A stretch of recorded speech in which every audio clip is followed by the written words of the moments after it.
رمضان قرب، سويت شيء عشان تستعد له؟ ودك بس مو عارف كيف؟ بسيطة.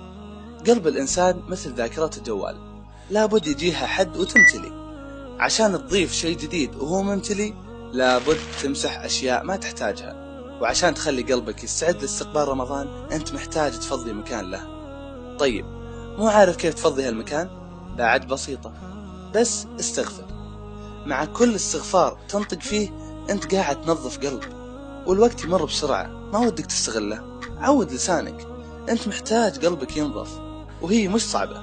تخيل أنك كنت قاعد تسوي القهوة اللي تبي تروق عليها بالصباح، تقدر تستغفر أكثر من 400 مرة. تخيل يا أختي بعد كم مرة تقدرين تحركين لسانك بالاستغفار وانت تقلبين الملابس بالسوق. لو قلنا أنك بتتسوقين نص ساعة بس، تستغفرين فوق 2500 مرة. الاستغفار ما ياخذ جهد، وإذا عودت لسانك عليه يصير معدل استغفارك باليوم أكثر من 40,000 مرة. 40,000، تخيلت؟